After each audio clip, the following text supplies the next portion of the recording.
Mes chers amis, prenez une pièce. Hanouka, Tzedaka. Hanouka Geld. Je vous rappelle de ne pas oublier d'en donner aux enfants. La Hanouka Geld. Et l'idée, elle est de leur donner de l'argent, pas seulement des cadeaux. L'origine de donner des cadeaux de Hanouka, c'est pas vraiment une origine juive.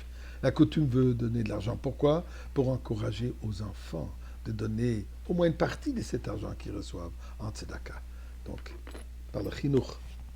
Hanouka qui vient du mot Chinuch, éduquer. C'est la manière comment éduquer les enfants de participer dans la mitzvah de Tzedaka. Eh bien,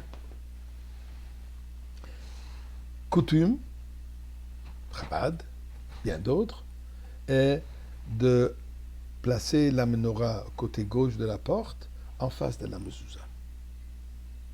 Ou alors l'allumer à la fenêtre vers l'extérieur. Et on en a déjà parlé.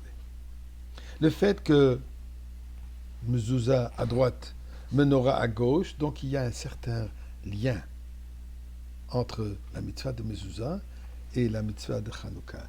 Voyons, est-ce qu'il y a un lien, est-ce qu'il y a un rapport, ou peut-être même c'est très différent. Eh bien, analysons un petit moment. On allume la menorah vers l'extérieur, le soir. Jusqu'à quelle heure? Comme il y a marqué, aussi longtemps qu'il y a encore des gens qui vont marcher dans la rue. Aussi longtemps qu'il y a des gens qui sont dans la rue qui ont besoin de cette lumière, on est permis de faire cette mitzvah. Donc, ça représente une lumière intérieure qui va illuminer l'extérieur. L'extérieur qu'on appelle Reshut Harabim, le domaine public. Public représente où il y a diversité. Il y a multitude. Il n'y a pas la hardout. Il n'y a pas l'unicité. C'est un endroit où malheureusement, où la présence divine est voilée. La présence divine n'est pas reconnue comme telle. Parlons du côté gauche. Dans la Kabbalah, on parle, le côté droit c'est chesed, c'est la bonté. Le côté gauche, la rigueur, la sévérité. Yemin mekarevet, le droit rapproche. Smol docha, le gauche repousse.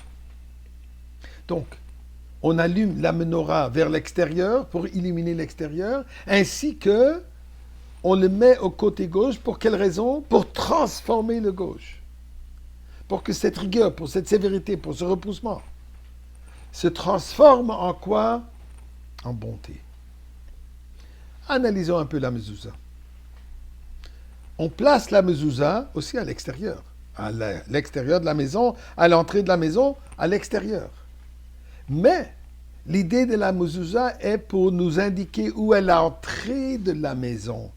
Malgré le fait qu'on le met sur la porte à l'extérieur, sur le lanton à l'extérieur, on le met au côté droit. Et de quelle manière? Pour nous indiquer la direction de la maison, comment on rentre. D'ailleurs, si on a une porte qui va dans différents sens, l'idée, elle est de voir c'est quoi la direction de cette maison pour entrer dans cette chambre, pas pour sortir. Le côté droit est là pour entrer. Donc la mezouza nous indique l'entrée vers l'intérieur, amener cette présence divine que représente la mezouza, Shema Israël, Shomer Daltot Israël, celui qui protège les portes d'Am Israël, mais qui sont à l'intérieur.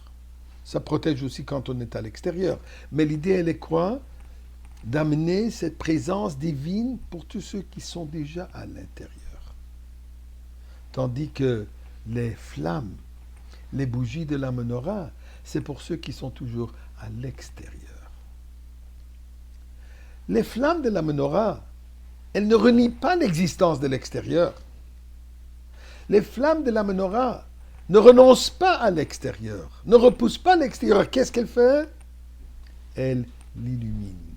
Elle amène cette lumière divine, cette lumière infinie qui est la menorah. À tel point elle est infinie qu'il est dit que même quand Mashiach sera là, et nous aurons la menorah dans le Beth Amikdash, on va toujours continuer à fêter Hanouka, pas puisqu'on ne peut pas se passer des beignets, mais puisqu'on ne peut pas se passer de cette lumière infinie qui a été dévoilée durant l'obscurité.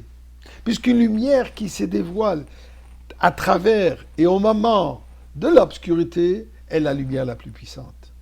Donc cette lumière infinie de Hanouka est pour l'extérieur, tandis que la place de la mezouza est pour nous indiquer l'intérieur. Et c'est par cette illumination de cette lumière extérieure vers l'extérieur qui transforme l'extérieur pour qu'il devienne intérieur, comme pour dire. Pour que l'extérieur, le Reshut Harabim devienne Reshut Hayachid, le domaine privé d'Akadosh Baruch Hu, ça c'est le moment de la Goula. Et Ribono Shel Olam, fasse que ça soit aujourd'hui.